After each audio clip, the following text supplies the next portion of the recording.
The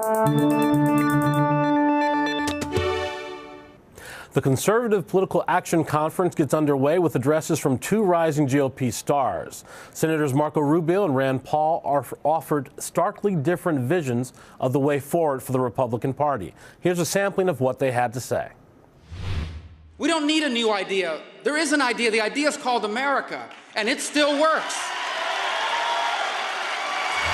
The GOP of old has grown stale and moss-covered.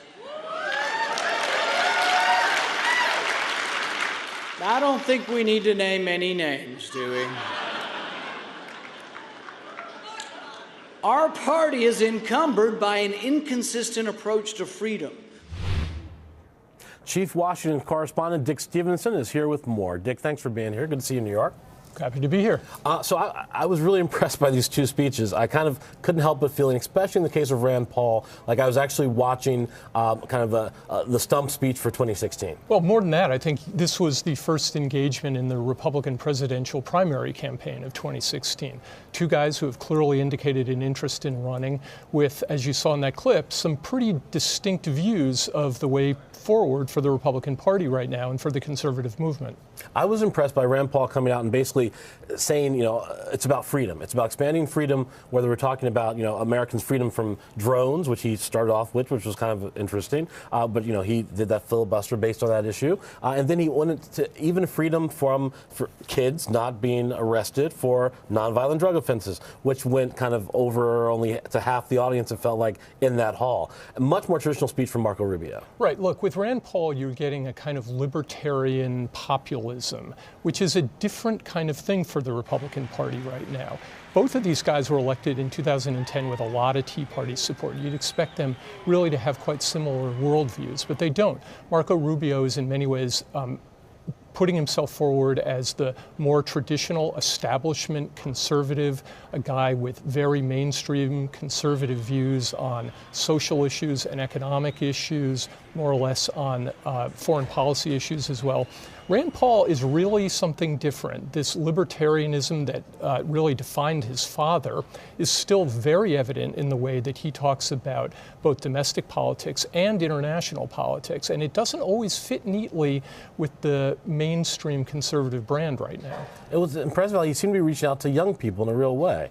The old GOP, the new GOP. Well, his zinger at, of course, John McCain over the kind of stale, moss-covered, party of the past was, I think both retribution for McCain's statements after Rand Paul's filibuster last week, but also, I think, as you're suggesting, a turning point in the way that the party is thinking about where its future really lies, and an attempt on the part of Rand Paul to reach out to a different kind of audience, not necessarily the kind of voter that they've been able to attract in the past, but the kind that animated his father's presidential runs, which, if you remember, were made up of a very large proportion of young people drawn by his anti-war positions. And if the party's going to rise to a national presidential level and get majorities nationally, they have to expand their tent. Yeah, now you can argue about whether the kind of libertarian populism that Rand Paul is talking about is going to expand the tent or leave him as more of a fringe player. And I think part of what Rubio is doing is trying to establish himself as a more credible presidential candidate and potential president than Rand Paul would be. Now, putting aside 2016, it's still a little ways off.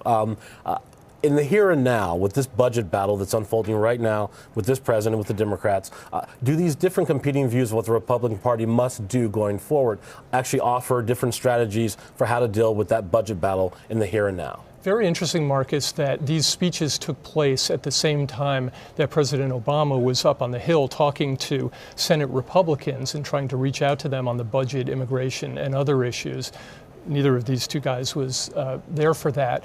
But I think what you saw here was evidence of how hard it's going to be for Obama, and to the degree that the congressional leadership is interested, for the Republican leadership to get together with the White House on any kind of budget deal. Rand Paul came out in the speech at CPAC and talked about a 5-year balanced budget, eliminating the education department. And clearly Rubio, is also not in the mood to compromise on this kind of thing right now. So, I think think the chances of getting anywhere this year are still relatively slim. Certainly there wasn't anything you heard today in terms of outreach back to Obama after his attempt to engage the Republicans a little bit more. Final question. Sometimes we see a divide between party leaders for both parties, Republicans and Democrats, in Washington, and party leaders out in the state who actually have to govern and make things happen. Do we see that kind of division in the Republicans today? I think you really do. I mean, some of the most high-profile Republican governors, real conservatives, John Kasich in Ohio, Rick Scott in Florida, never mind Chris Christie in New Jersey, all taking steps to adopt Obama administration policies, whether it's on the health care law, Medicaid, other things that work for their states, that accept the Obama health care law, for example, as settled law at this point, something that neither the Ryan budget nor the sentiment at CPAC really accepts at all.